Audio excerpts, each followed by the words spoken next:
Hi, Shelby. You're the only one that I actually can see. So, calling you out. Let me know if I disappear off of the screen. I tend to get into the in-person room. So, hi, Luciana. Yeah, please feel free to pipe up. Just because you're online doesn't mean you can't stop and ask questions or interject comments. And yeah, if my face disappears from view or you can't see something that I'm doing or showing, just yell at me, please. Okay, sounds good. Thank you.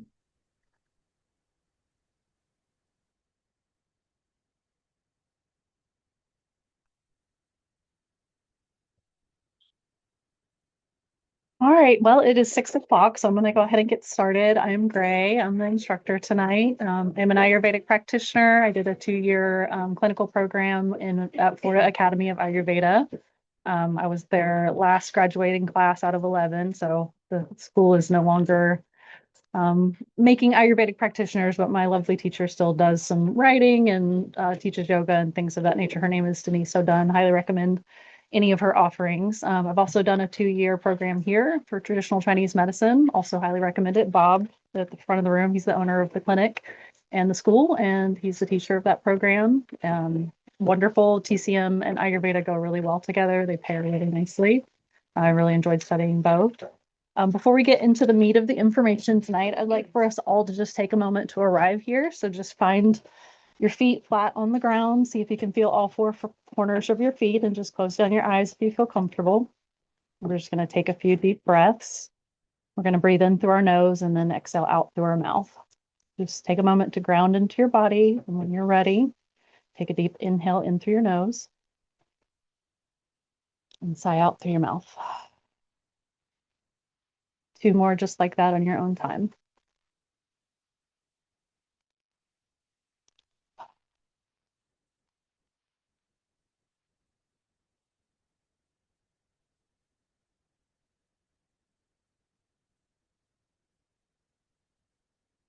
I find that this information can bat your eyes open if they're closed.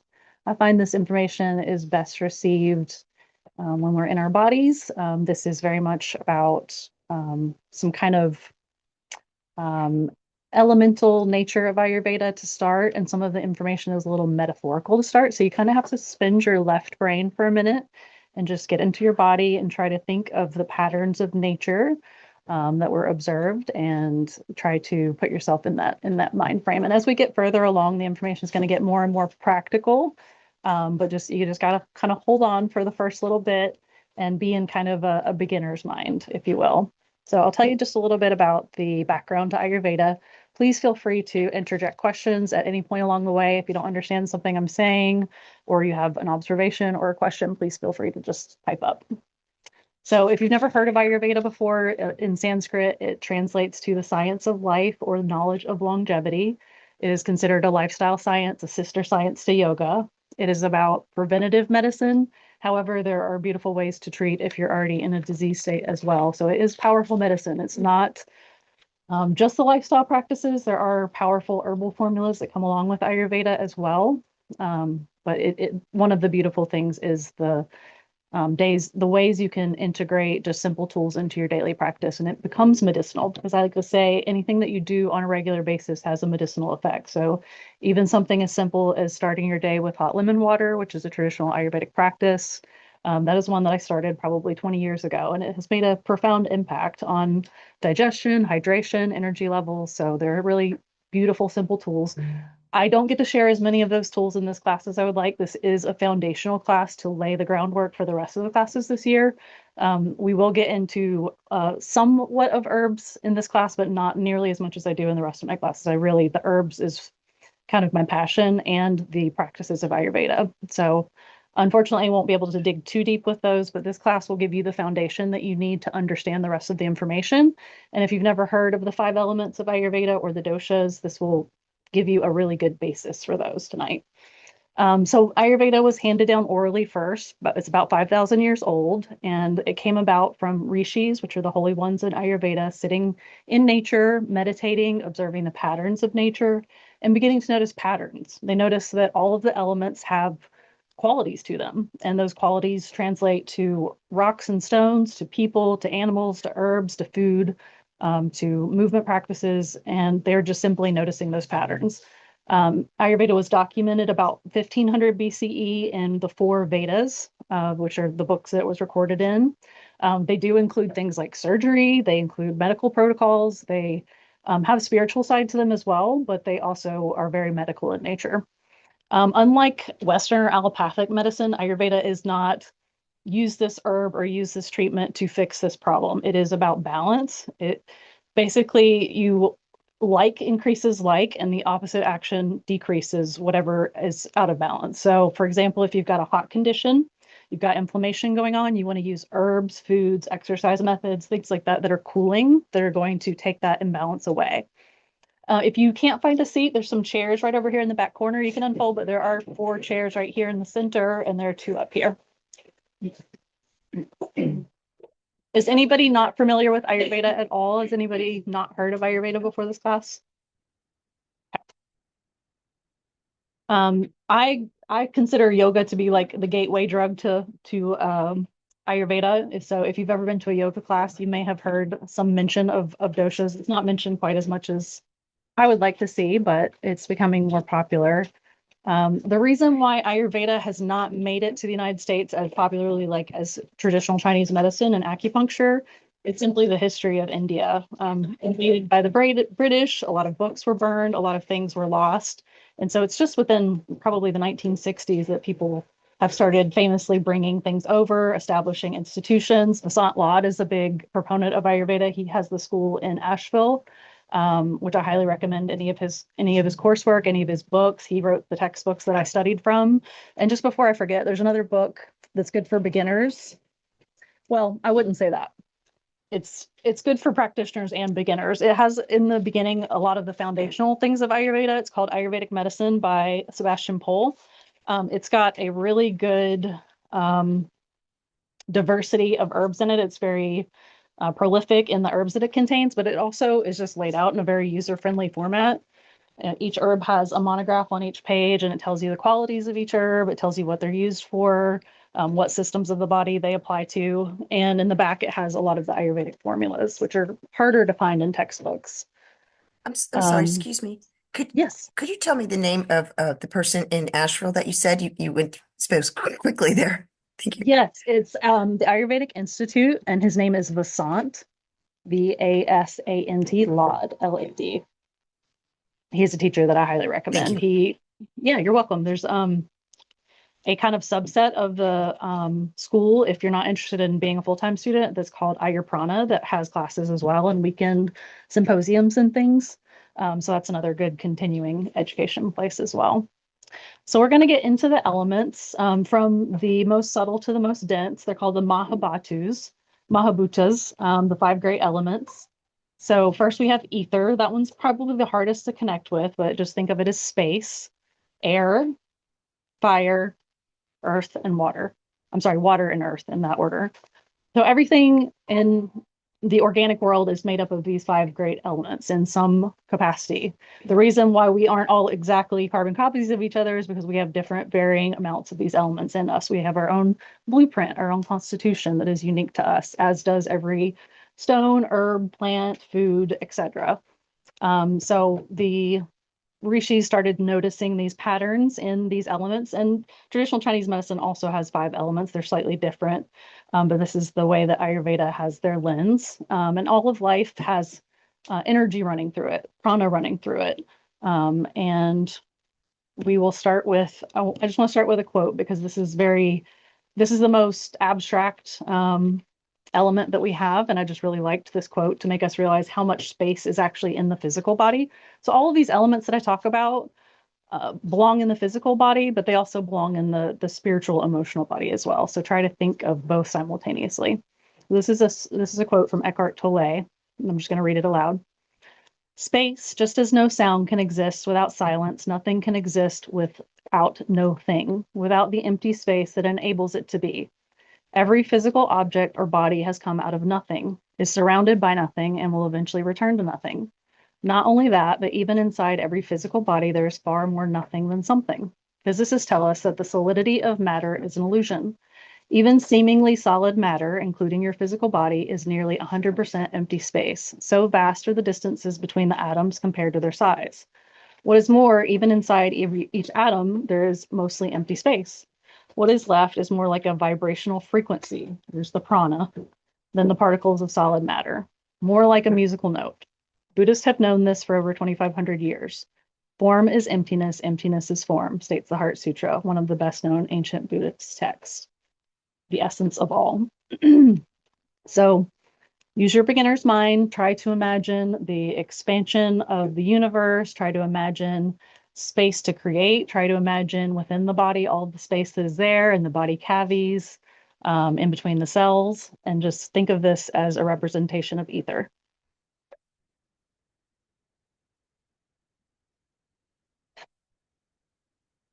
When I taught Montessori, I went so far as to put little stars on the balloons so the kids could see the universe, which is constantly expanding.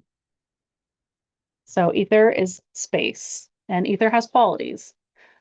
So it has qualities of light, like a balloon is light, dry, cold, clear, subtle, and expansive. So think of outer space, but also think of inside the body that there's space. The intercellular space, the womb space, all represents that quality in the body. If we are out of balance and we have too much ether in the body, we might feel spacey, we might feel scattered. So that is a common thing in our day and age to feel that way. And what Ayurveda does, like I said, like increases like. So we don't want more things that make us spacey and feeling ungrounded. We want things that are grounding, the exact opposite of that. We want the earth element. So some examples of earth element would be root vegetables, beets, sweet potatoes. A tiger's eye has a grounding energy to it. Oils like cedarwood or sandalwood. Any roots herbally like ashwagandha or shatavari. Any root is going to have a grounding earth element to it to counterbalance the quality of ether. So when you see an Ayurvedic practitioner, when I see clients one-on-one, I put on a wellness plan for them, not just herbs, not just dietary recommendations, but even mantras that are grounding, like focusing on the root chakra can be grounding as well. There are mantras that can be grounding. So there's all kinds of practices in Ayurveda that can counterbalance what we've got going on. So basically the same qualities as ether, but then you add the quality of movement is air. So we have mobility added in. We also have subtle. So it's not tangible like the earth is. It's the ethers, it's the air, but we do have motion with this. The one that's hard for people to understand is hard. If you think of wind in motion, you think of the cold outside right now, think of wind whipping across your face. It can feel hard. It shows up in the body mostly through our respiration, but really any process that requires movement in the body is going to have the element of air in it.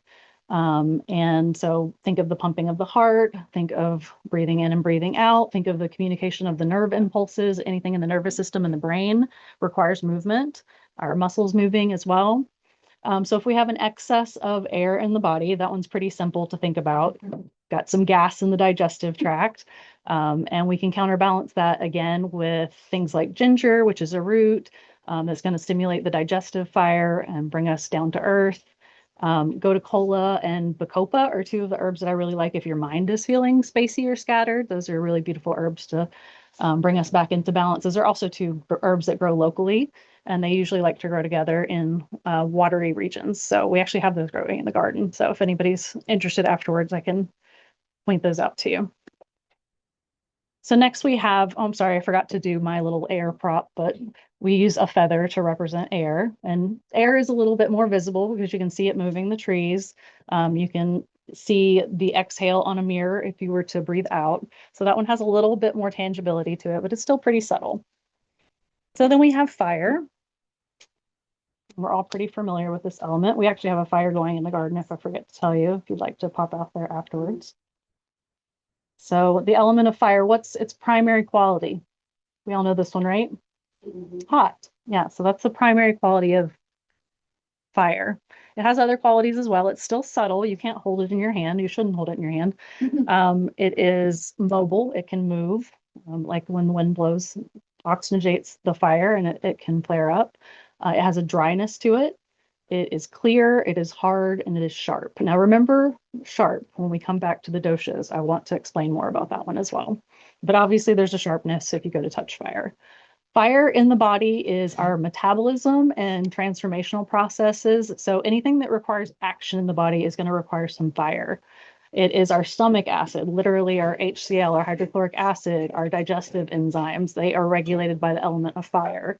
Having good Agni, if you've never heard that word, that's a big one in Ayurveda. It's our digestive fire.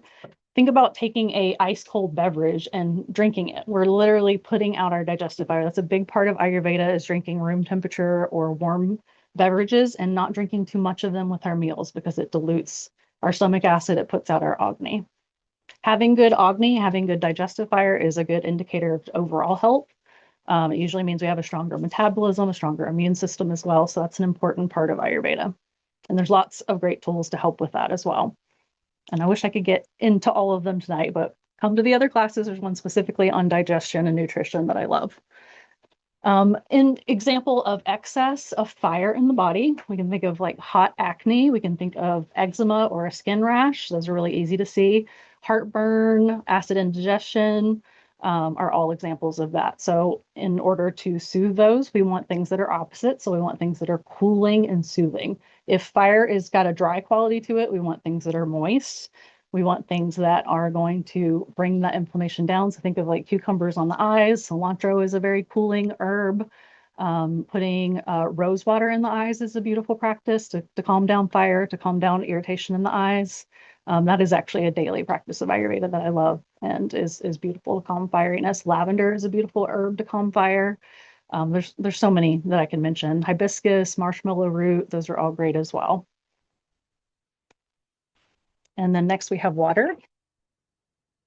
Water obviously flows downward and takes up whatever container it is poured into. And it has qualities as well. It has the qualities of mobility, moves with the help of gravity or us. It has a coolness to it still, it is obviously liquid. Dull is a little harder to understand, but when we get into the doshas, you'll understand that one a little more. It has a softness, a smoothness. Unctuous is a word we use a lot in Ayurveda that means oily and wet at the same time. Heavy, cloudy, and gross. Gross just means tangible. We can hold it. And obviously, our body is made up of a lot of water. It's an important element. Staying hydrated is very important, obviously. Shows up in our saliva. It shows up in our blood and our plasma, our lymph. It shows up in the intercellular fluid, in the intersynovial fluid of the joints.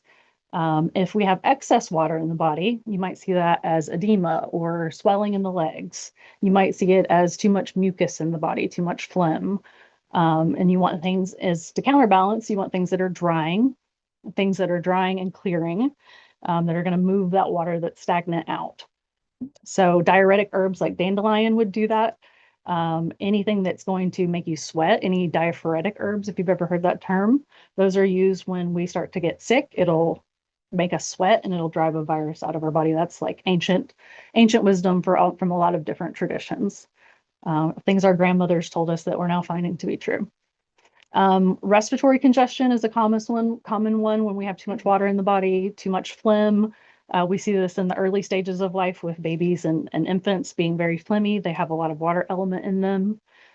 Things that are pungent or spicy like cayenne, garlic, thyme, those are all beautiful if you are starting to get a cold, you have too much phlegm, they're going to help dry that up. Those are good kitchen remedies to take care of that excess. And then ones we don't think of are astringent foods. Those are a little harder to think of, but things like pomegranate that make your lips pucker, that have that drying effect in the mouth. Black tea, because it has tannins, does that as well. And chickpeas is another example of that.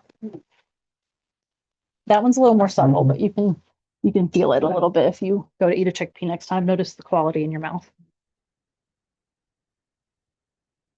It used to have a beautiful layered jar that had. I'm sorry. What was that herb that you mentioned for clearing out fever?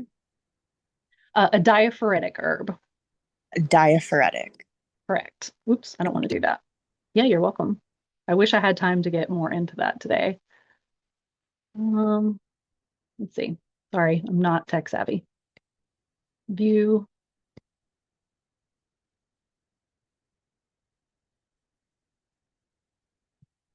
Nope.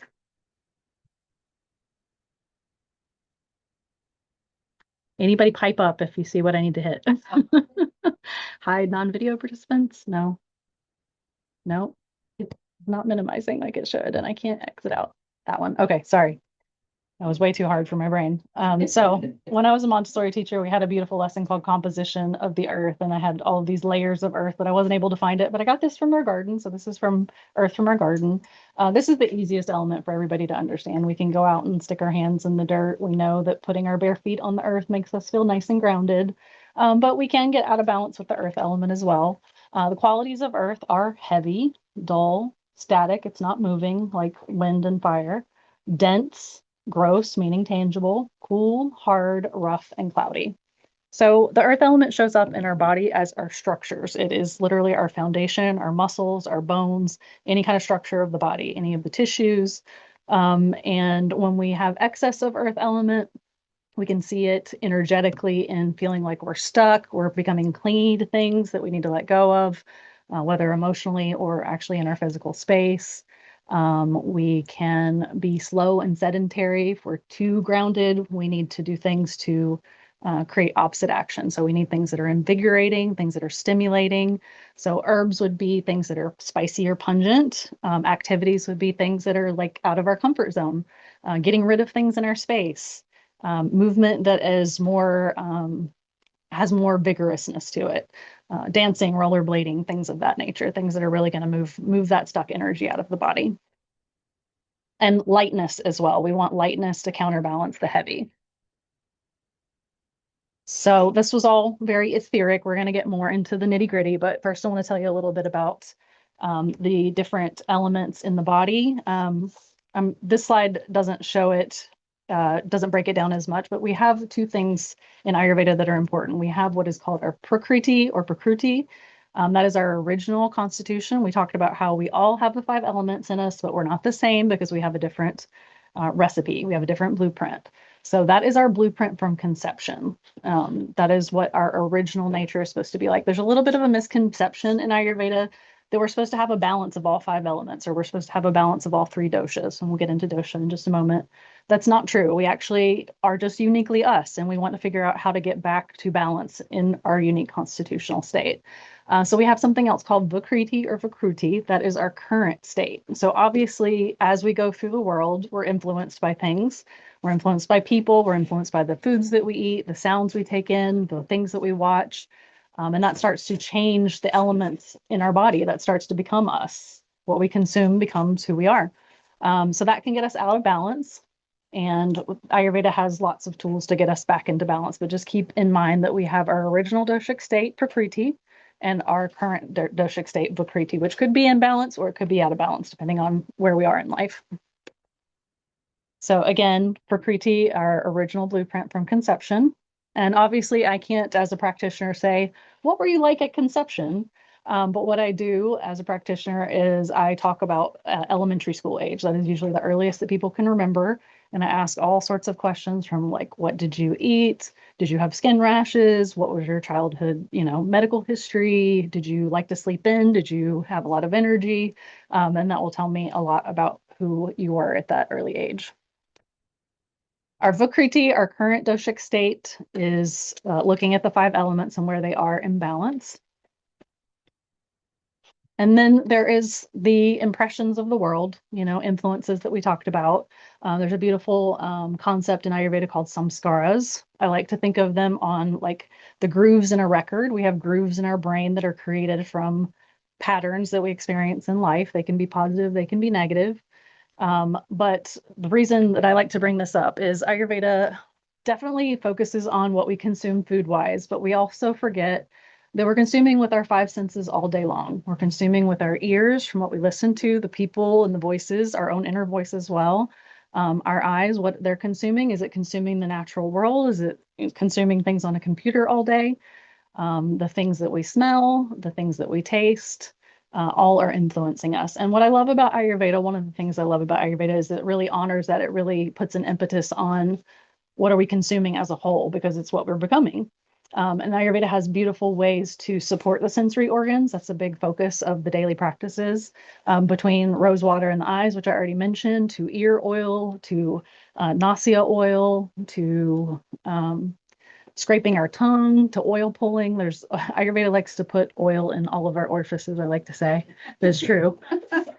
Ghee in the eyes even is a common thing in Ayurveda. So it is really important, and it's something that we don't really pay too much attention to. We pay attention to our skin maybe, but we don't really pay attention to our sensory organs and how to tend to them. But they have really beautiful tools in Ayurveda to do so.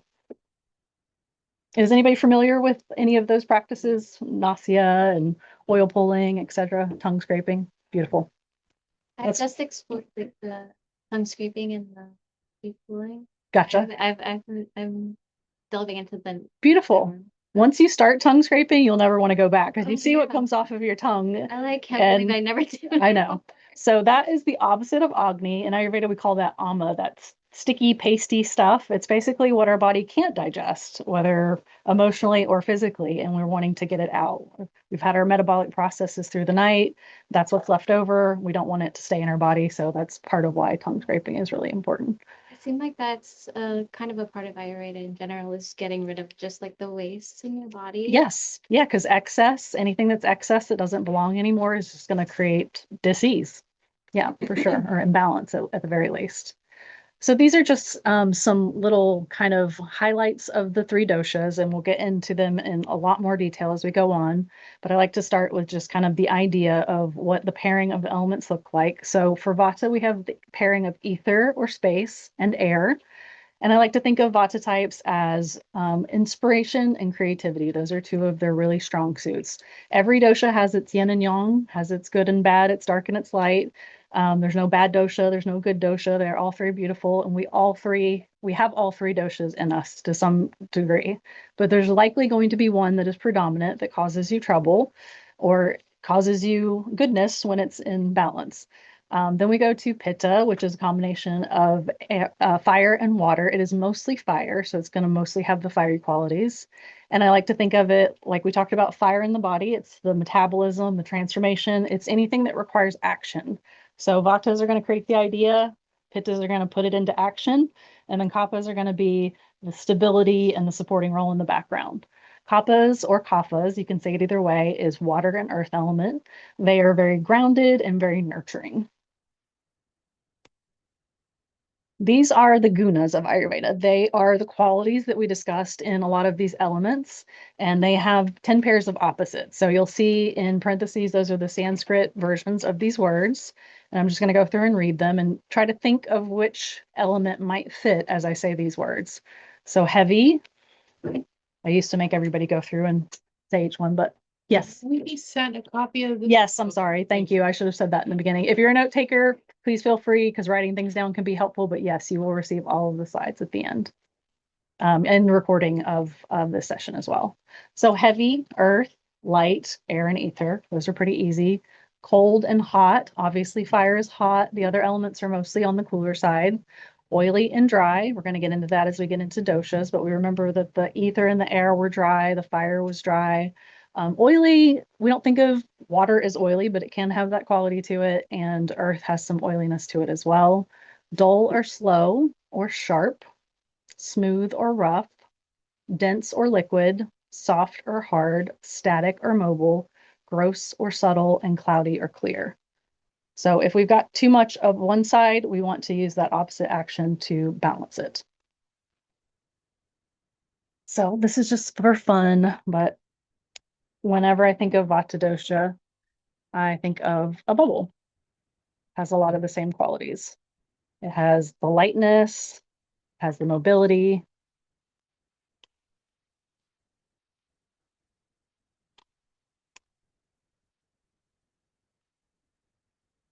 And Vatas have bubbly personalities. They're the most social of the doshas. They are the most talkative. They are the most mobile. They tend to move around a lot. They might be fidgety if they're out of balance. I have three daughters, and I have one of each is primarily one of each of these three doshas. And I like to joke that my Vata type, like she would used to like circle the table while she was telling me a story. So she's like moving around the entire time. She's got a lot of that Vata energy. So in addition to being creative, talkative, they also like spontaneity. They do not like routine. They tend to just like to fly off the cuff. They like that lightness that provides. However, the opposite action is good for them. Routine is really grounding for Vata type if they get out of balance. They tend to forget to eat and be the snacker. They don't have as much of an appetite as the other two doshas do. But because they have that lightness, they need that grounding of food. They have a quick ability to memorize things, but then it floats right out of their head. They tend to, if they're really out of balance, ADHD can be a thing, feeling scattered or spacey can be a thing. Insomnia is a big one for out of balance vatas, and anxiety is as well.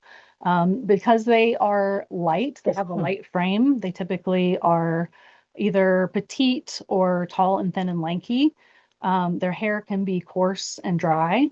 Again, those qualities of the ether and air paired together. They tend to like lighter, drier food. However, that will throw them out of balance. They need unctuous, wet, oily, heavier food. They tend to need more fat than the other doshas do. And they tend to have active eyes. They're typically looking around quite a bit. They have some asymmetricality in their features sometimes, especially their face, you'll notice. Sometimes you'll notice that they're not completely symmetrical. Dry, thin skin is definitely a thing for vatas. They tend to run cold. They don't have a lot of insulation. They've got the qualities of air and ether. And their elimination, they've got too much air in the colon. The colon is one of the seats of vata. That is one of the primary organs that holds vata. So that is a big thing for vatas to have constipation. And the dry, like hard rabbit pellet type constipation is typical for them. You'll also find that even if you're not a vata type, it may be when you travel, for example. So travel is motion. Travel is sometimes even in the air. It's going to increase those qualities of vata. And we can find that we have travelers' constipation sometimes because of that increase. They have high energy, but it doesn't tend to last. It tends to come in bursts. So they'll get really excited about something and get started on it and then not necessarily always finish it. These are gross stereotypes, if you will, but I have to do it for teaching just to give you an idea. But as we get into the further slides, you're going to get more into the nitty-gritty of the specifics of each dosha. So now we move to Pitta, which is the combination of fire and water. Like I said, mostly fire. This is what is most common in our society, Pitta types. It's kind of the personality type that we revere the most. Planners, leaders, very purposeful, very task-oriented, very much about the to-do list, very black and white thinkers. They tend to be judges, lawyers, doctors. They like to learn. So there's probably some Pitta in all of you if you made it to this class. They are very driven. They can be very ambitious. They can be very competitive with, if not with others, then with themselves. Tend to be perfectionistic, so a little hard on themselves if they're out of balance.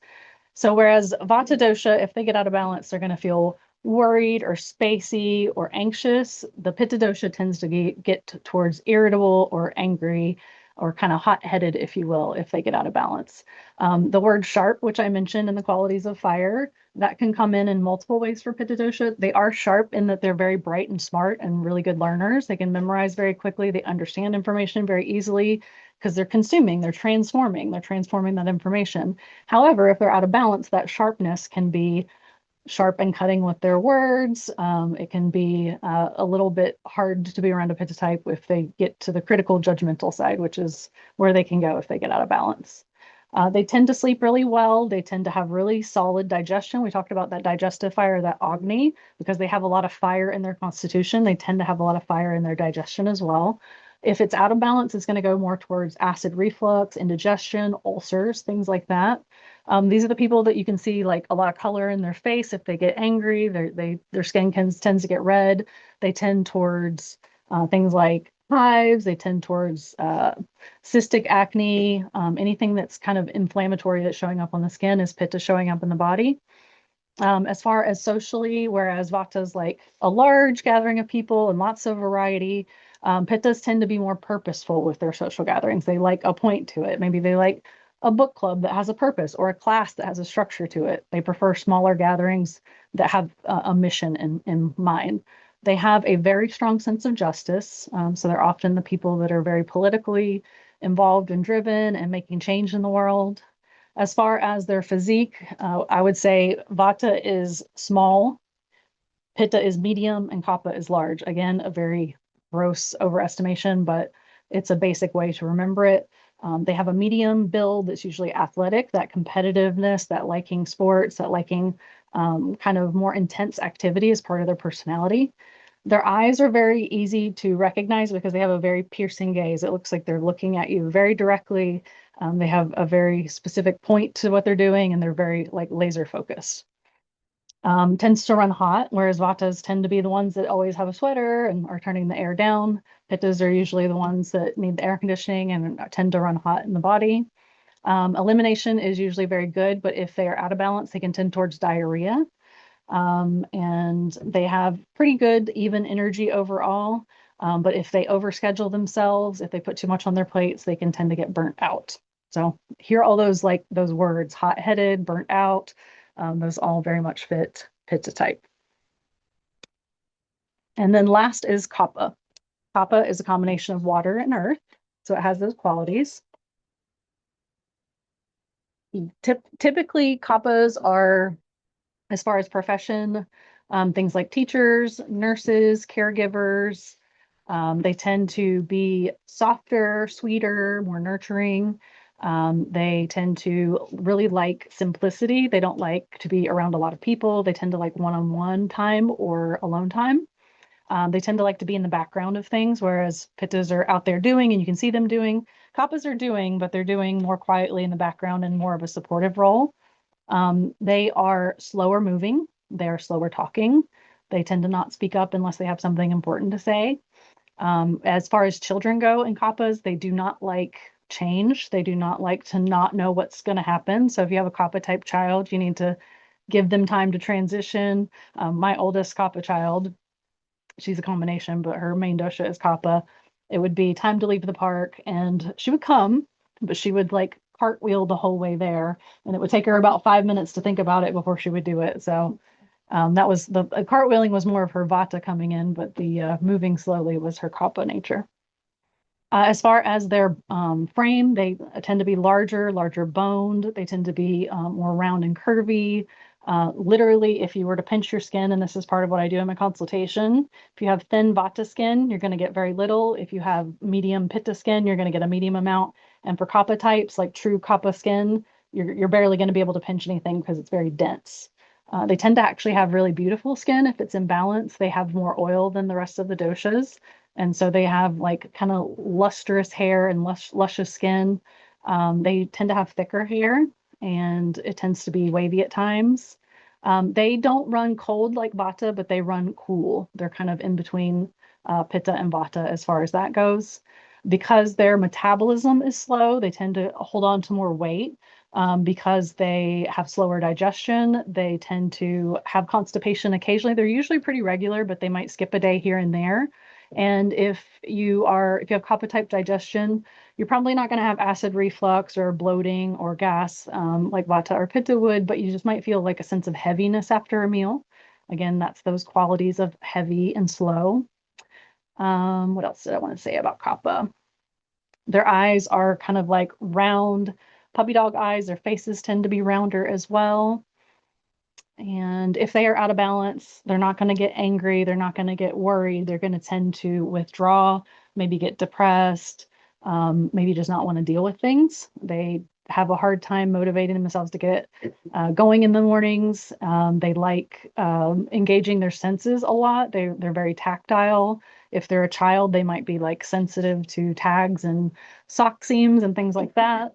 And they tend to need motivation to get moving. They actually have a really good endurance.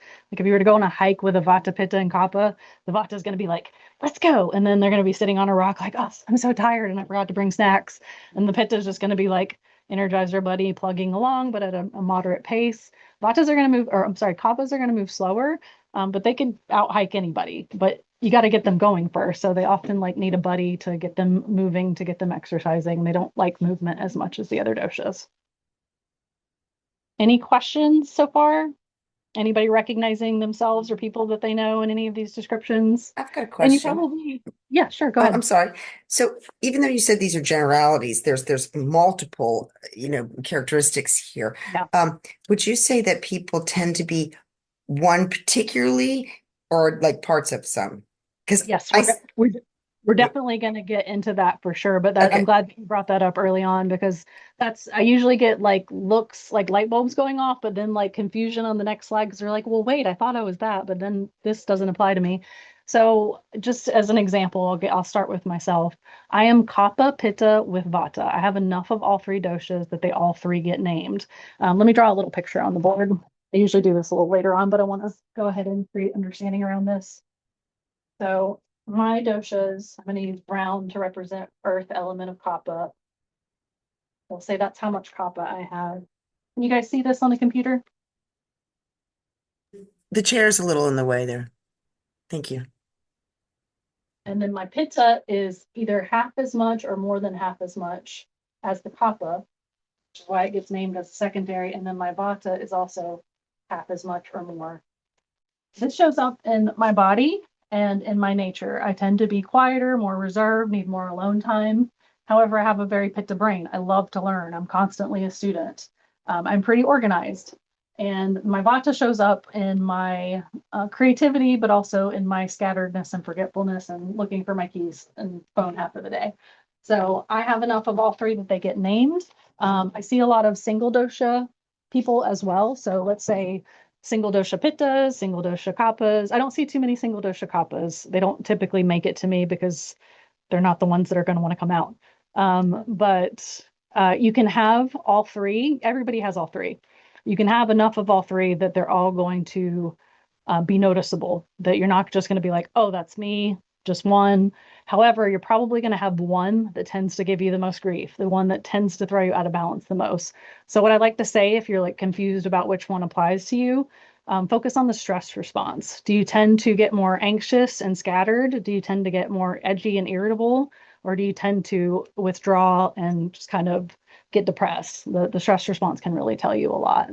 But you can have pitta digestion, but a kapha body. You can have a vata mind, but that's not your primary dosha. So you definitely have all three, and they're going to show up in different areas and systems of the body. However, just for simplicity's sake today, just focus on which one speaks to you the most when you're thinking about yourself. Does that make sense? It, Okay, great. sorry. Yeah, absolutely. Thank you. You're welcome. Thanks for the question. So this is a Western kind of viewpoint, but it's one that kind of makes sense to people.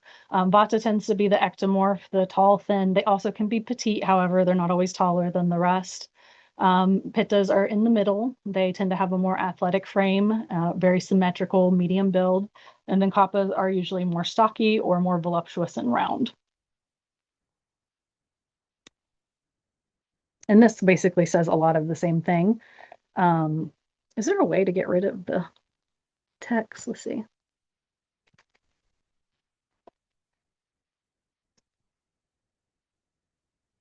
Yeah, I don't want to do anything. I'll just make it worse. Thank you. Pittas are good at technology. My Vata brain is not right now.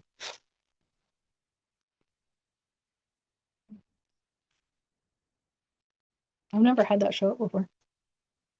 My slides are so full. I need everybody to be able to see the bottom. Is it? No, it's not transcript. Usually there's a button here. I'm gonna just stop the share for just a moment. Okay. And then, yeah, there it is. Hide captions. Perfect. Okay. Yay. Thank you.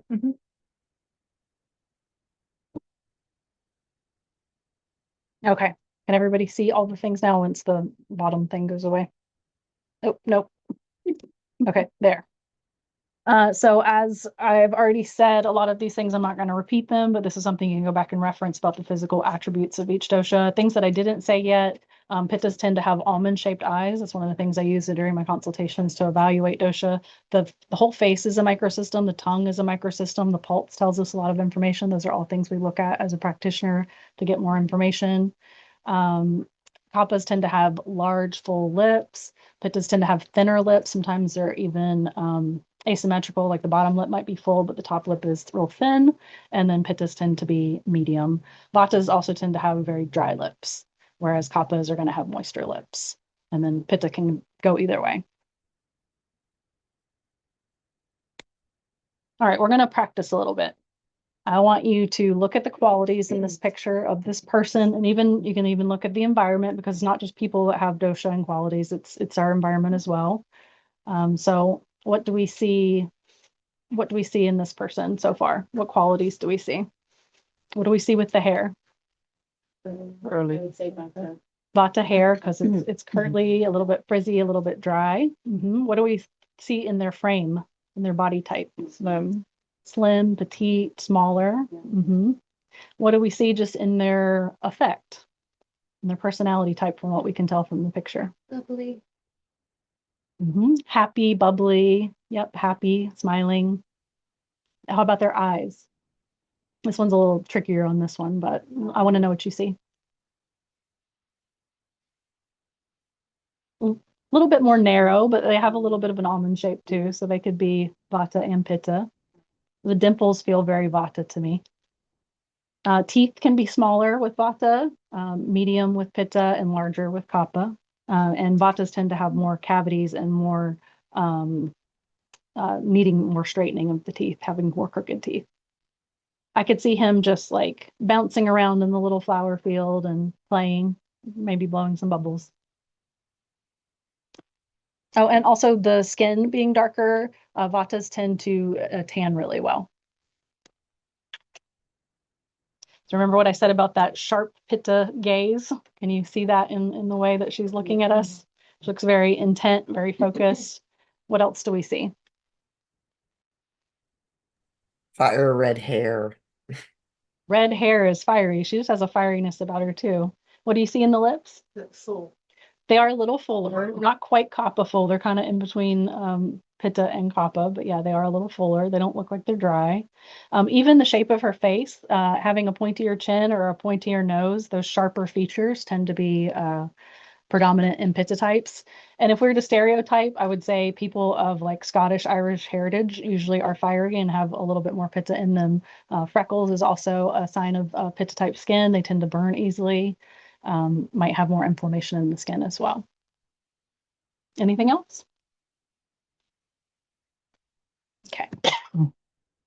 Well, now you know what it is because it's the third one, right? This is a representation of Kapha dosha. Where do we see Kapha showing up in this picture? Roundness and fullness of the face. For sure. And the features, individual features of the face are a little larger in the older female. Skin, it looks like it's Kapha type. It's not dry. Beautiful skin, beautiful thick hair.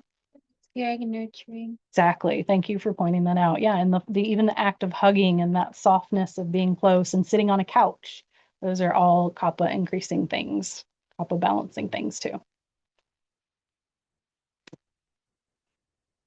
This is more of the personality type. We've talked about a lot of these, but I just like to break them down because it bears repeating so that you can get it down.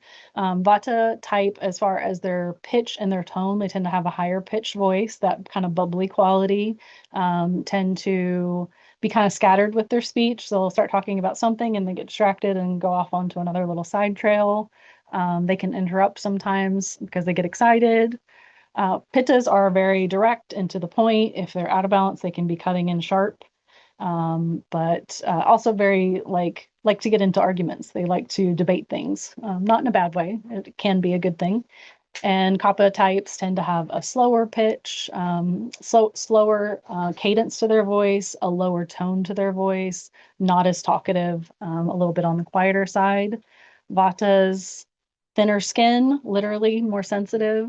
Their nervous system, Vata is in our nervous system. That is what dosha governs our nervous system.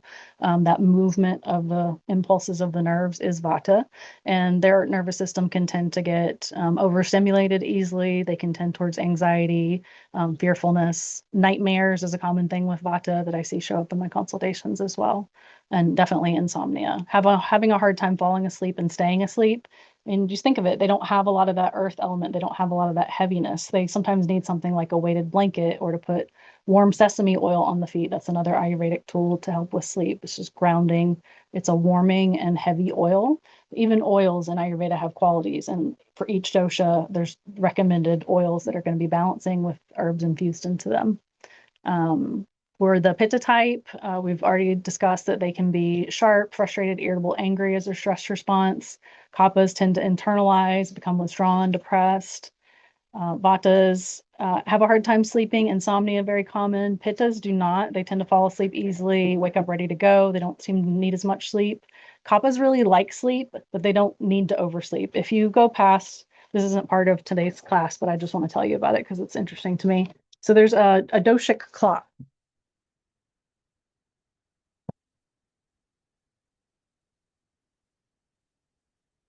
So we'll start with the first kappa time of the day, which is 6 a.m. to 10 a.m. That's our heavier time of the day. We're sturdier. We're in our bodies. We're eliminating. There's a downward pull. We've just woken up, so we're still very earthy and grounded. That's the time to do some movement practices. And if you are kappa type, especially, and you sleep past 6 a.m., you tend to feel groggy and have a hard time to get going. Pitta first type of the day is from 10 a.m. to 2 p.m. That is get our to-do list done, run our errands, accomplish all of our tasks of the day. That's where Pitta is strongest. And that's also where our digestion is the strongest, which is why Ayurveda recommends eating our biggest meal of the day midday. That's when the sun is the highest. That's when our fire is the highest. Vata time of the day, first time of the day, is from 2 p.m. to 6 p.m. That's when usually people start getting distracted with their work tasks. They don't really want to focus anymore. They don't want to do the to-dos. They might have more creative energy at that time. They might be able to do some art projects or come up with something creative. They might just need to socialize. They might need to just go outside and play. Then we don't always have the liberty to do that, but that's the ideal. Kappa's second time of the day is 6 p.m. to 10 p.m. And we're still grounded if we hit 10 p.m. However, if we go past that 10 p.m., we tend to get into the second Pitta time of the day and we get our second wind. Sorry, this marker's not working very well. So I've noticed a lot of clients say if they go to bed before 10, they're fine. But if they don't, they get a second wind. They start wanting to watch TV or start writing things on their to-do list down. This is supposed to be when our metabolic processes are happening and we're asleep. That's what Pitta is doing in the body during that time. And then the second Vata time of day, 2 to 6 a.m. So a lot of Buddhist monks, a lot of people that are really into meditation will sometimes wake up at 4 a.m. to start meditating. I don't recommend that for people necessarily. It's better to wake up with the sun, but it is a time where we feel more connected to the ethers, more connected to spirit. It is an easier time to journal, to meditate, things of that nature. So those are the different doshas in the time of the day.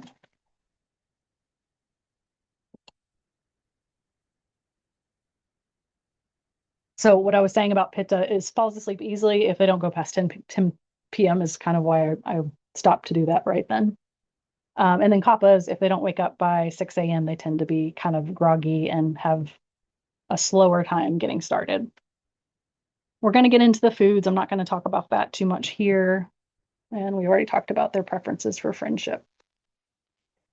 All right, stress response, I've talked about quite a lot. Let's look at the first picture. With the one who's wrenching her hands. What emotion do you feel like is happening in this picture? Anxiety, fearful, worried, maybe. Which dosha tends towards that?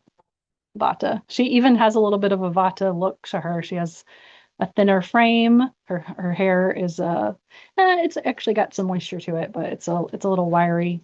And just even the wrenching of the hands, that act is a very Vata thing. How about the second picture where she's throwing her hands up in front of the computer? Yes, very Pitta. Even the fact that she's got a book and a computer, she's multitasking, she's reading and she's on the computer at the same time is very Pitta. Her gaze is very sharp. Her chin is very sharp. Even her nose is a little bit on the sharper side. And obviously that stress response of irritability, frustration. And then how about the last one where she's curled up in bed? Very Kappa, withdrawn, wants to hide from the world a bit, wants to be cozy and in her sensory.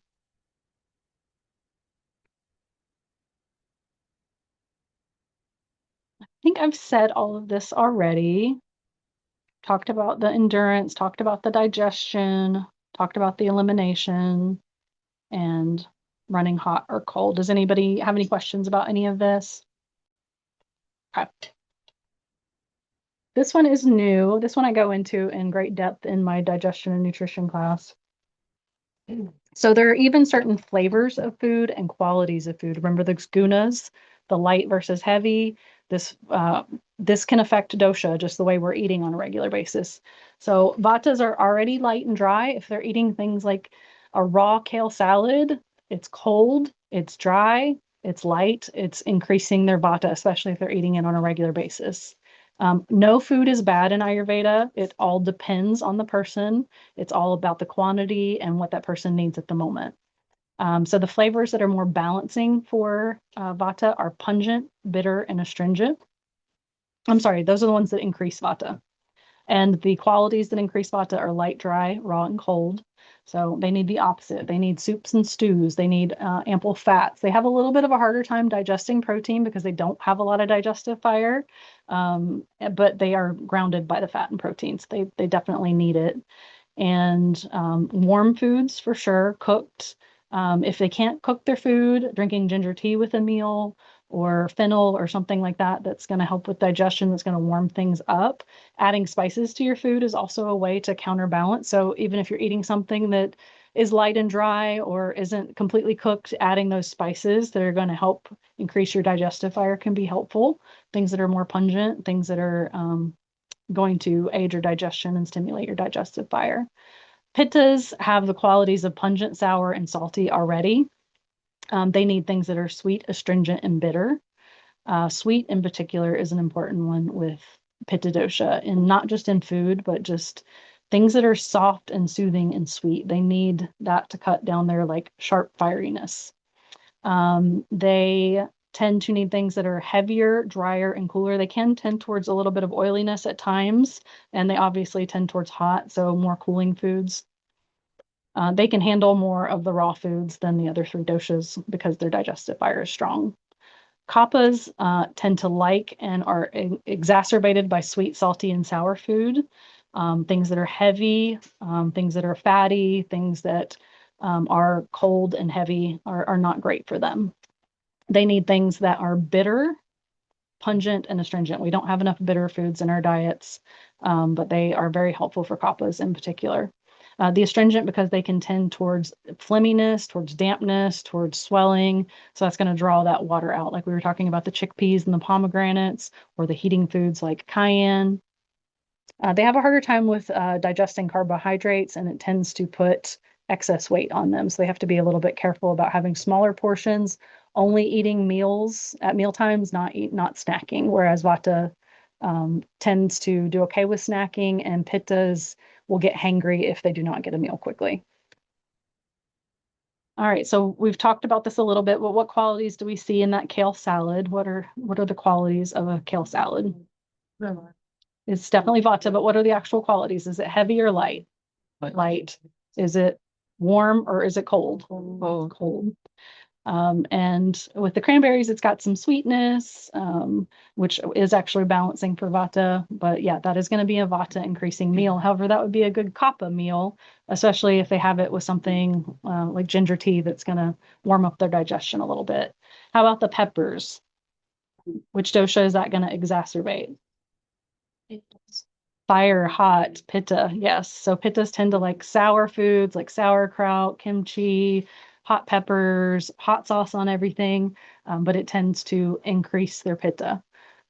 So in moderation, all things in moderation. And then the last meal is grilled cheese and tomato soup, comfort meal. Which dosha would that appeal to?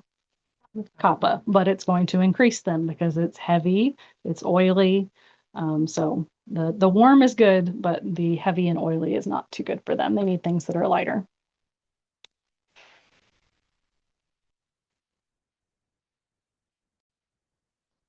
As far as the learning, this is something that I haven't mentioned yet. I did say that pittas tend to memorize quickly and digest information very well. Vatas have a harder time retaining things. There is something called manas prakriti that is our mental type, and we were talking about how you can have some of each dosha in different systems of the body. That is something that I see often, is that your manas prakriti is not necessarily the same as like your body's prakriti. So you might have a vata creative mind, but have a pitta frame, and I find that kappas tend to do something interesting, have dreams that are even soft and sweet, like not a lot of conflict or drama in their dreams, whereas pittas will have dreams that are kind of angry and violent, or vatas will have dreams where they're flying. It's interesting how dosha will even show up in the dreams. As far as learners with children, this is always interesting. Vata types tend to be more auditory. Vata is the ears are a seat of Vata as well. Vatas can tend towards tinnitus and dizziness as well, by the way. And then Pitta types tend to be more visual. They need to see the information, and Kapha types tend to need to do. They tend to need to move their body, so they're more kinesthetic learners. All right, I kind of just gave this away, but what doshic qualities do we see in the first picture with the doodles on it? She's in her head, so she's not in her body grounded. She's thinking, daydreaming. Vata types as students, as young kids, tend to be more daydreamy. They tend to be staring out the window or doodling, having a harder time paying attention. How about the second picture with the glasses and the red hair? More of a Pitta type. Yep, she's very focused. She's got a book out. She's enjoying learning. She's even got the red hair. And then, as I said, with the kinesthetic type, the Kapha children are down there building, actually using their physical body to learn and to build. This one I mentioned, but I don't know if I've said it enough times that you committed it to memory, but Vatas, which one would Vata like out of those three scenes? The big group, the balloons, lots of variety and stimulation. How about the purpose-centered group sitting in a circle? Yeah, that's in focus. Pitta. And then lastly, one-on-one time or by themselves is our Kapha types. Yep. And hugging as well, touching. This one's a little trickier, but we'll see if we can do it. So we live in a tropical environment. It's wet and it's warm. So which dosha would that be best for? Vata. Vata is going to appreciate the moisture. They're going to appreciate the heat. That is going to be balancing for them. If they were in an environment that was very cold and very dry, that would be very hard on them. A Pitta type in the summer in Florida definitely struggles. It's especially in the midday sun. I definitely don't recommend, for example, movement practices during the midday for Pitta is going to increase Pitta dosha. How about an environment that is arid, that's dry and warm? Who would that be good for? Kapha. Yep. They need the dryness because they tend to be phlegmy or oily or hold on to excess water, and the warm is good for them. So we discussed this a little bit. I drew the little diagram up on the board, but you can be a single dosha, Vata, Pitta, or Kapha. You can be Vata, Pitta, Pitta, Vata, or Kapha, Pitta. I would say that Kapha, Vata is not as common. Why would you think that you wouldn't find as many Kapha, Vatas? Does anybody have any ideas about that? They share a lot of things in common, or are they on like opposite sides of the spectrum?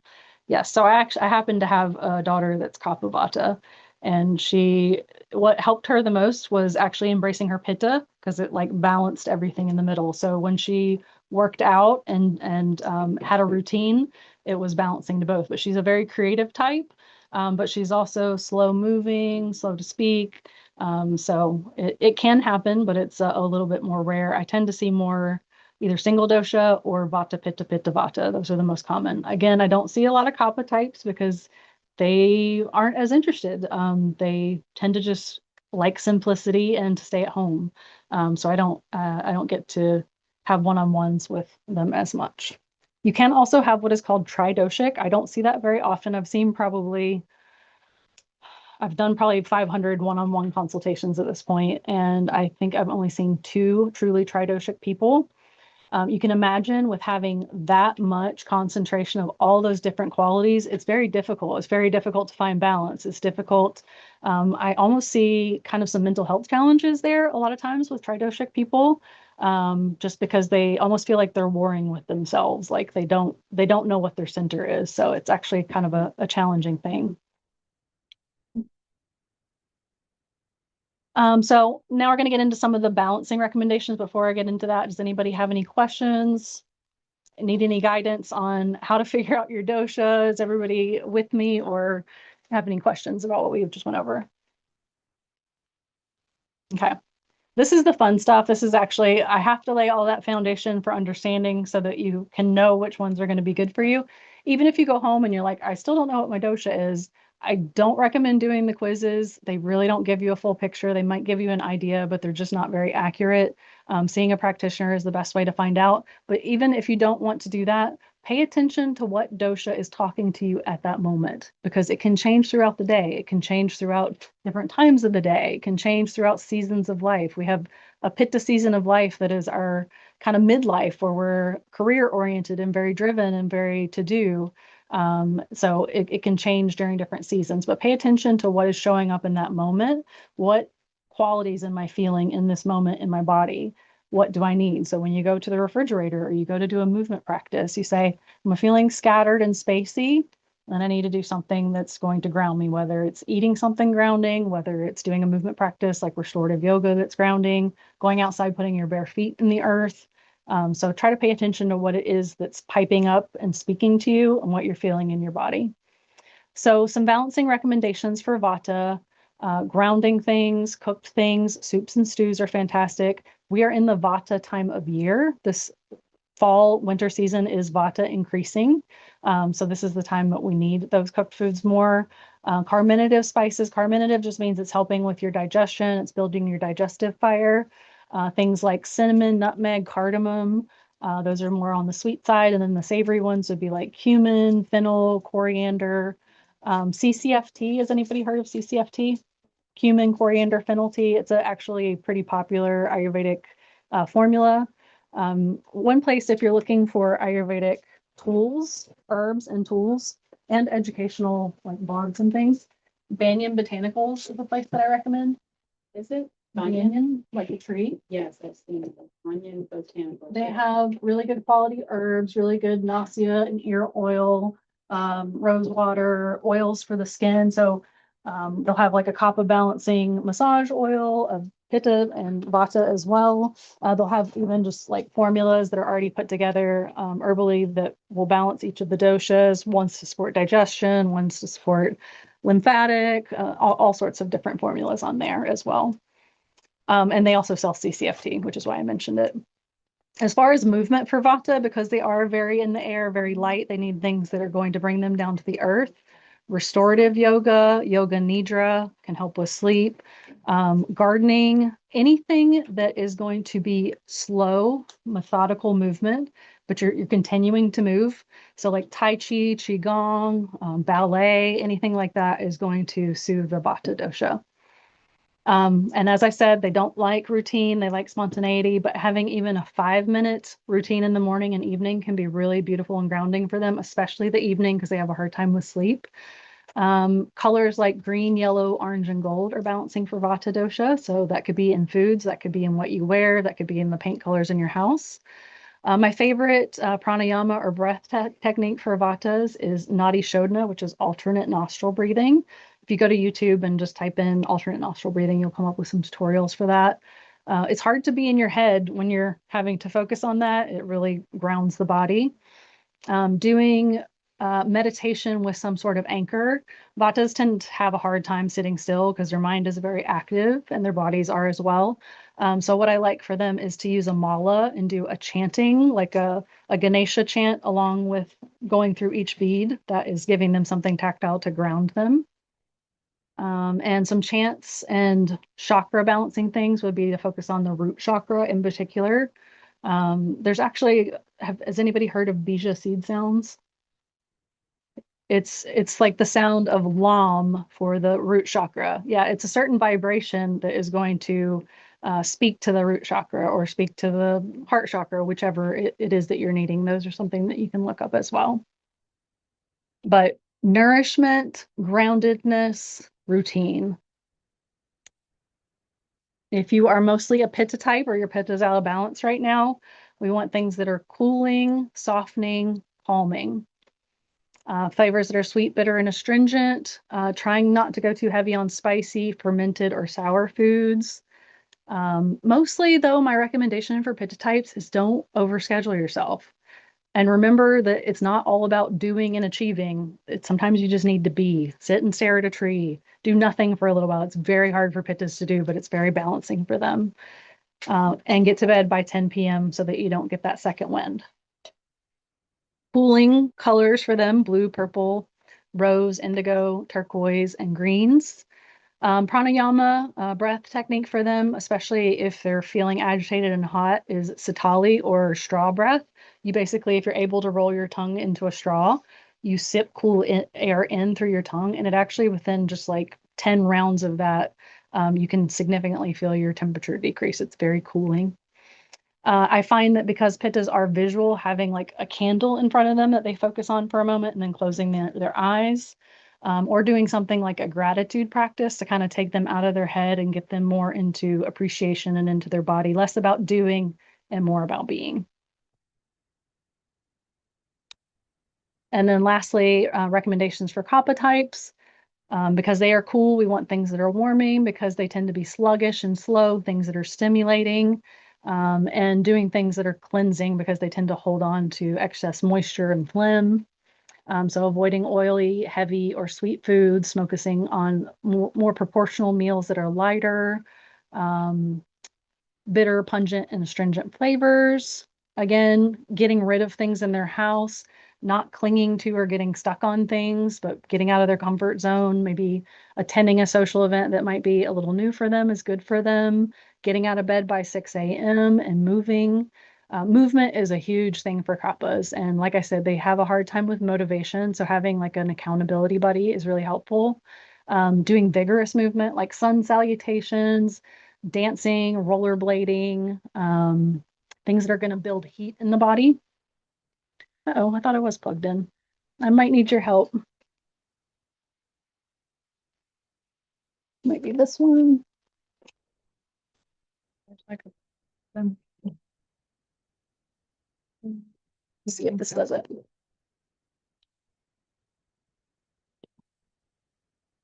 So it won't tell me once I go there. No, it still doesn't look like it's charging. Sorry, guys. Is Mercury in retrograde or something?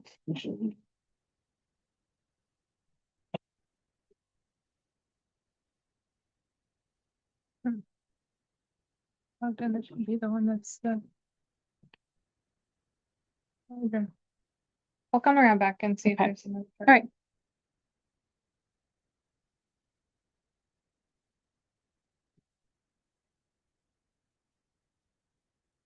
Colors that are bright and stimulating: red, orange, violet. Yellow is actually balancing for yellow and white are balancing for kapha types. And pranayama technique, this one's a little harder to do. It's actually not my favorite. Maybe it's my kapha resisting it, but breath of fire, or kapalabhati, the like sharp inhale and exhale, really good to build the digestive fire, to build heat in the body. It's very vigorous. I don't recommend it if you're a vata type and tend to get dizzy easily. It can make you a little dizzy. Has anybody done breath of fire? Awesome. For kapha types, if they get into a meditative space, they'll tend to fall asleep. They really like to be grounded. I've never made it through a body scan without falling asleep in my life. So walking meditation can be really good. So not just taking a walk, taking a walk is brilliant too, but actually like focusing on each individual step, moving very slowly, focusing on your senses around you. And chanting and singing is really good for kapha dosha. They tend to have a hard time speaking up, so their throat chakra can often be blocked. That's usually something I have them focus on. So doing chants, humming, gargling, those are all things that stimulate the vagus nerve and also stimulate kapha. So these are the classes coming up. The reason that I did this class is for the past 5 years that I've been teaching, every class I have to go in and lay the foundation of dosha and Ayurveda and the elements, and it takes about 20 to 30 minutes, and I still don't feel like I'm doing it properly. So this class is actually a prerequisite for the rest of the classes, highly recommended anyway. So I will be going deeper in with all of these classes. All of my classes, we sit down and make an herbal formula together. If you're online, you can still get formulas to make it at home. We go into depth on the systems of the body and different tools, and it's a lot more hands-on and a lot more in-depth. So the first one is on cognitive and mood support. So the brain and the nervous system is the focus of that one. Sleep and nervous system is going to be a big one. I have a ton of tools around sleep because despite being a kappa, I've had a lot of sleep issues the past 3 years that I've been dealing with personally and seeing a lot of clients with it. So I have a really strong tool belt in that regard now as well. And Ayurveda just in general has a lot of great tools for the nervous system. Digestion and nutrition is also a favorite where you actually get to cook in that class and make some things together. We get to taste food. Supporting the immune system is another one, and movement of the body and lymphatic system. We'll get into lymphatic herbs, which don't get talked about very often. And then supporting of the detox pathways. It is something that Ayurveda does seasonally. So we'll talk about seasonal eating and seasonal routines during that class as well, and talk about some like gentle, safe detox protocols that we can cover as well. So do these classes take place here? they do. They're all on Thursday night except for the last one, which is on a Friday, and they're from 6 to 8. They're all in person and online. Recommend in person if you can make it because we do make fun things herbally. And I really love talking about the herbs. We go into monographs of each herb. I'll bring some out from the garden and we really get into the fun stuff there. So thank you. I'm actually almost done with the slides. We do have handouts that have the class schedule on it. If you're interested, you do get a discount for doing the bundle. And if you can't make it to any class, you always get the recording and the slides. If you are interested in knowing more doshically, or you just have chronic health issues that are not going away that you need support with, Ayurveda is a beautiful approach. I use both Ayurveda and traditional Chinese medicine, just depending on what pops up for you, which pattern I'm seeing the most strong. I will use a combination of Western Ayurvedic and traditional Chinese medicine herbs, depending on what you've got going on. But was not smart enough to bring my business cards, but my information's all in here. So feel free to reach out to me if you have questions. I would like to just kind of open it up to Q&A. There's some things that I can cover that I don't get to cover in this class that I wanted to talk about, some of the daily routines as an example, but I want to give you a chance to ask any questions that you have first. Yes. It depends on the client and just what's speaking. I feel like there's some really strong Ayurvedic formulas that are very go-to, powerful. Tripla is a common one that you might have heard of. There's not too many Ayurvedic formulas that people know off the top of their head, but Tripla is a combination of 3 fruits, and it's really good for digestion and elimination. That's a pretty common one. With traditional Chinese medicine, they tend to have already put together formulas that address patterns as well. And if I'm seeing that set of patterns really strongly, I might use one of their already put together formulas. But honestly, most of the time, I'd say like 80% of the time, I am doing an individualized formula where I'm looking at each herb, how it affects your doshas, how it affects what constitution you have. So I'm addressing what you have going on. For example, if you have ADHD, I might be using Bacopa and Gotacola that I talked about, but those 2 herbs are cooling and drying. So if you're Vata, those are going to exacerbate you. So I might add something like marshmallow root or linden that has got a moistening quality to counterbalance that. So there's no herb, unless you have an allergic reaction, there's no herb that you can't use. You just have to formulate. And I really enjoy teaching people how to formulate in classes. One of my classes, we actually worked on that for about half an hour and everybody created their own custom herbal formula. Put up on the board different herbs and what their properties were, and then you know how to put them together for yourself because you know your constitution. You know whether you run dry or whether you're phlegmy, you know whether you run hot or cold. And so I can tell you which herbs would be appropriate, and even if they're not appropriate, we can formulate to make sure that it is. And I also give a lot of lifestyle recommendations in addition to herbal formulas. So all of those different mantras, pranayama techniques, neti and nasya, which type of oils to use on your body. Which daily practices you're going to be most supporting, depending on what you've got going on specifically. Yes.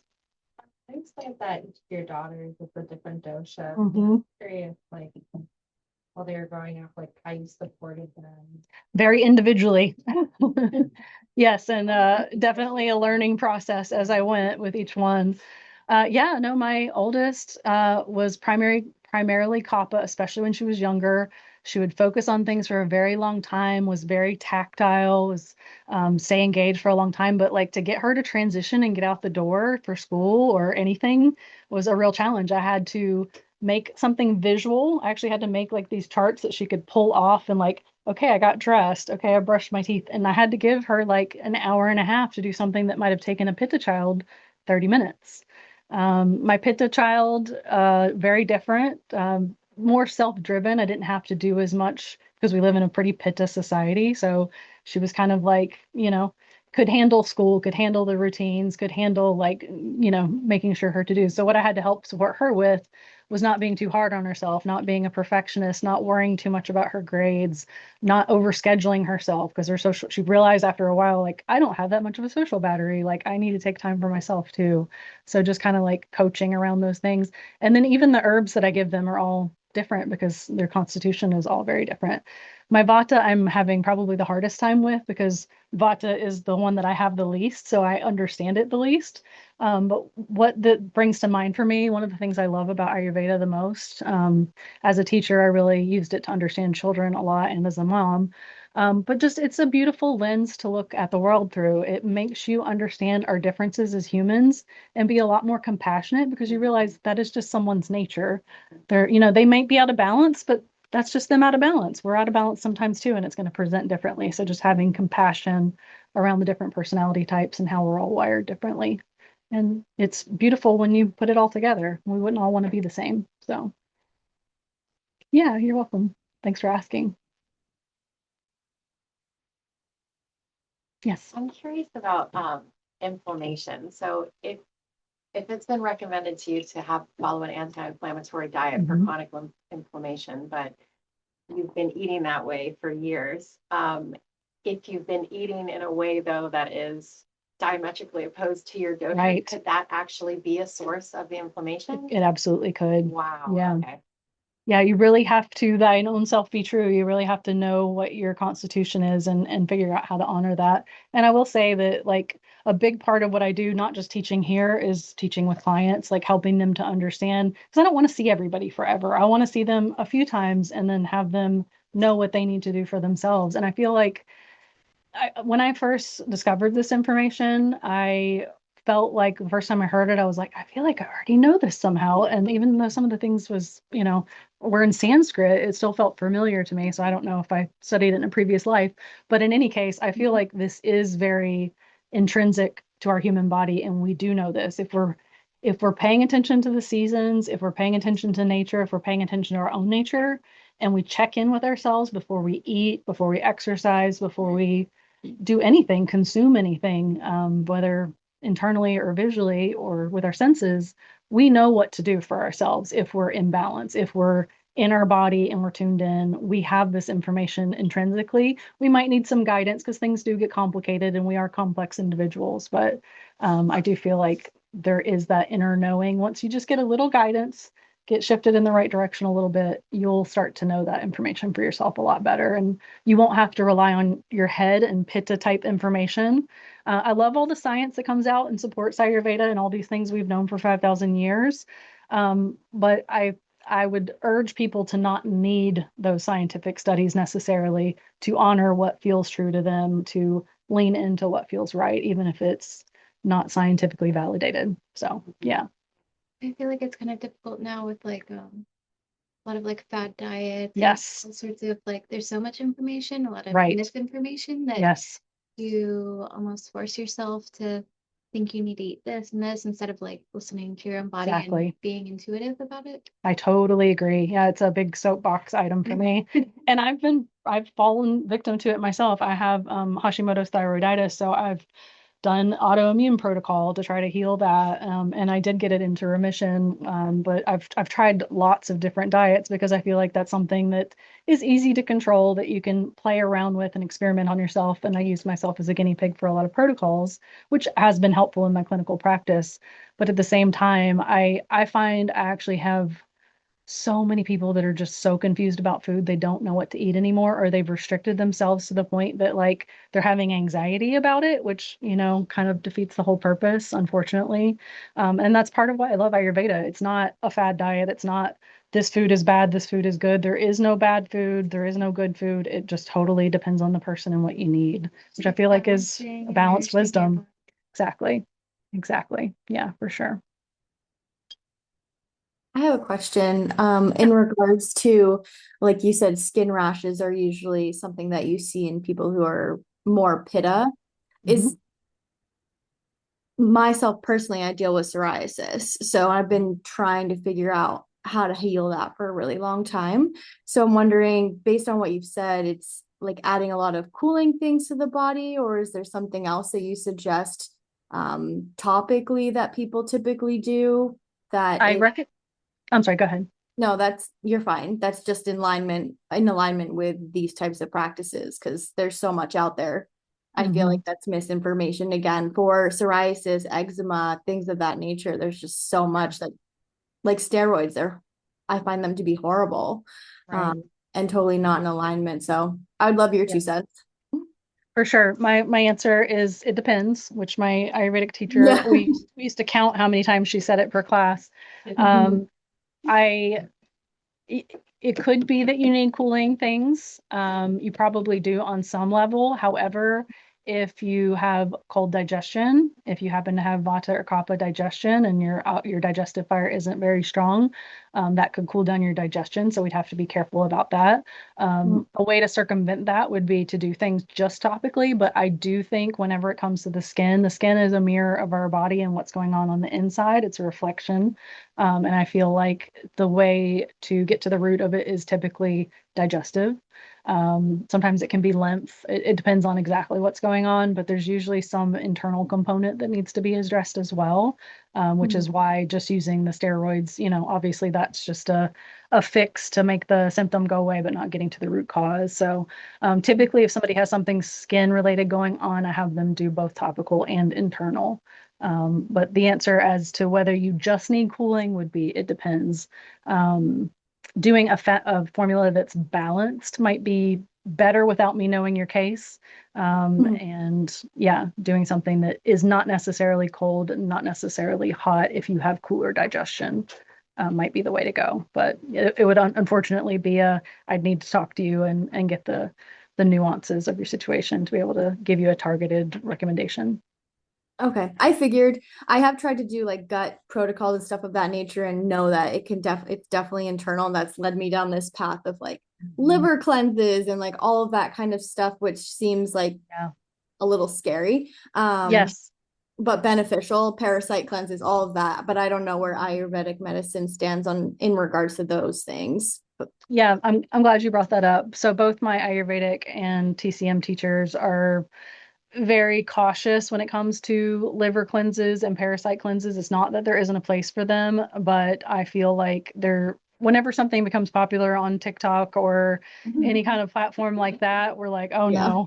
no, then people just are doing it without the information that they need or without knowing if that's what their body needs. So if you've traveled widely or you have pets, then that is something that we could look at as parasite cleanses. Liver, my detox class at the end of the year talks about this and Ayurveda's approach. Ayurveda's approach is that at the end of each season, which relates to a dosha, you're clearing any excess. So there's 3 times of the year that we go through and we get rid of the excess kapha that's accumulated from the winter and begin at the spring. And we do that 3 times a year. And there's some gentle ways to do that that are not harmful that I can recommend across the board for most people. I am a little bit weary of just, liver cleanses. Our liver is a cleansing organ on its own.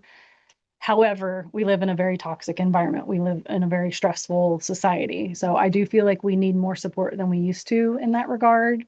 Parasites, not as much as we used to, I don't feel like. However, our food system's also a little scary, so I could go either way on that.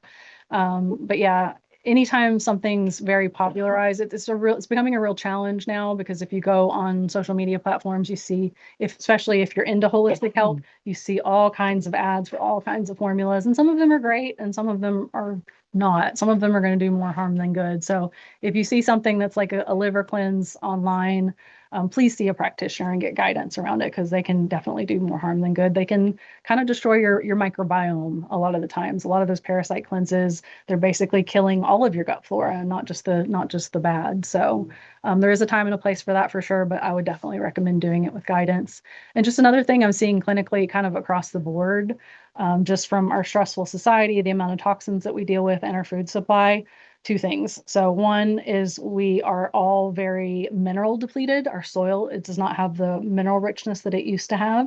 So unfortunately, we're not getting it from our food in the way that we used to. So doing things like seaweeds or trace mineral drops, magnesium, I recommend for almost anybody across the board because we just all are depleted in it. And I'm seeing chronic sleep issues as a result of not having those grounding, earthy minerals in our body. And one of the ways that just a simple way that I've dealt with that in my own life, this was actually recommended by an acupuncturist a long time ago, and it's helped me tremendously. Even though I am a kapha type, I don't tend to be phlegmy. I tend to run dry. That's my vata showing up.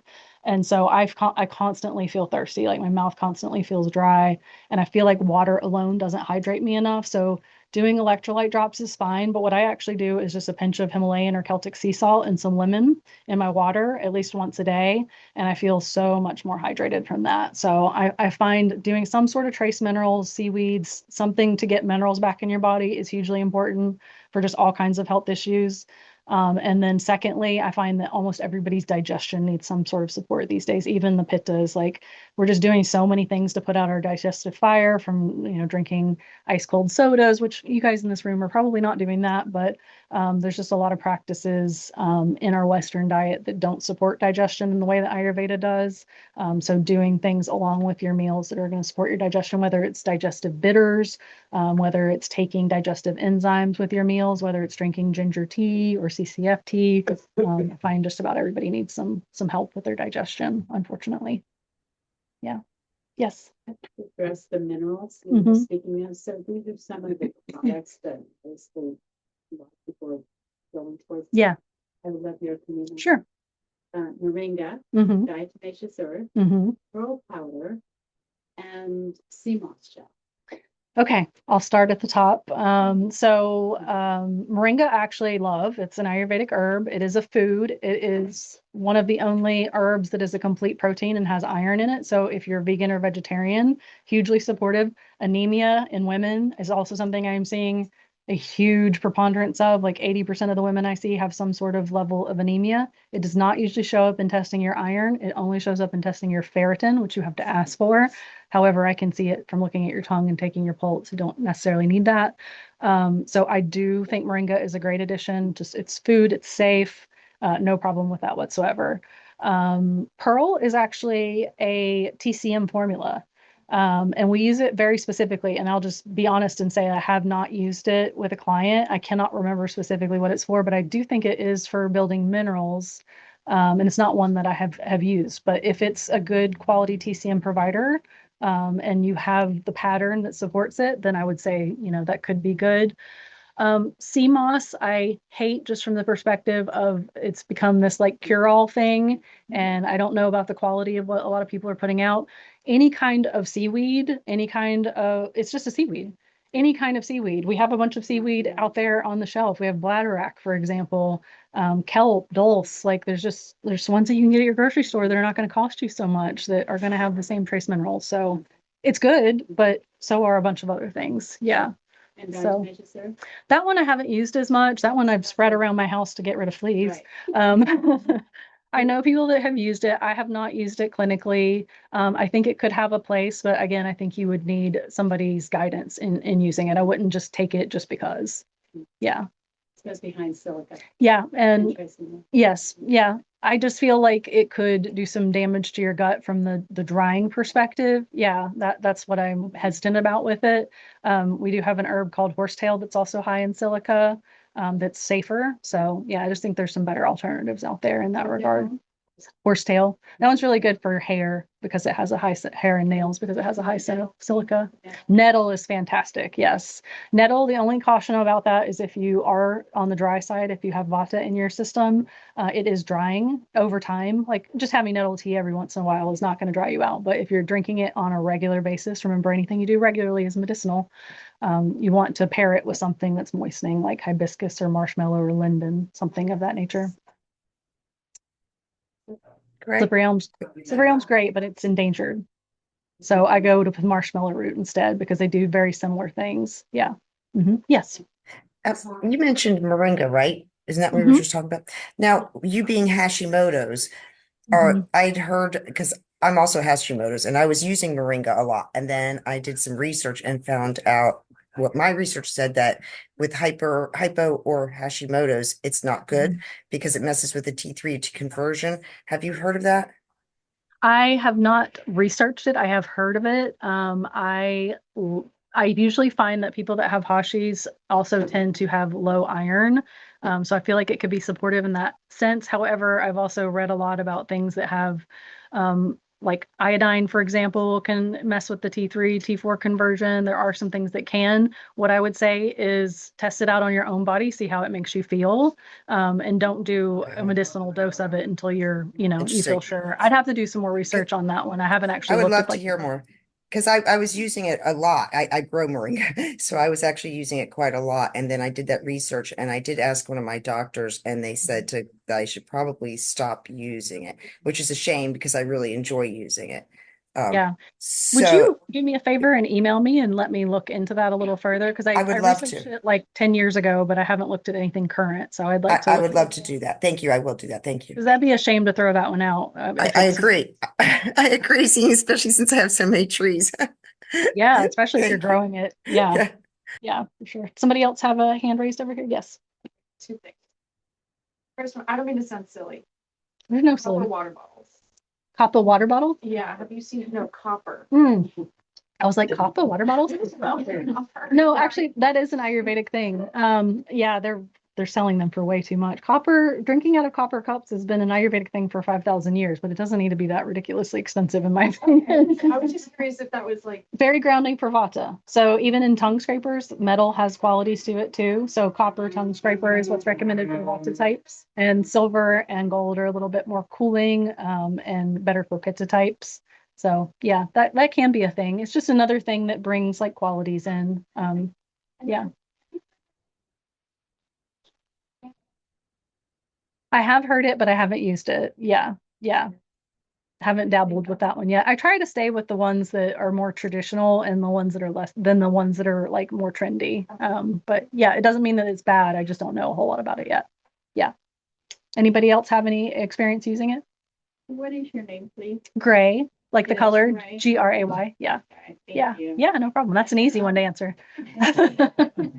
And the other thing on the copper water bottles, I'm Mhm. wondering, because of the price of metals being so volatile right now.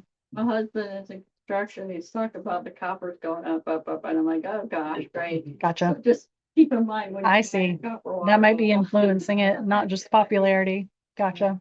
Good to know. Yeah. Anybody else have any questions? Yes.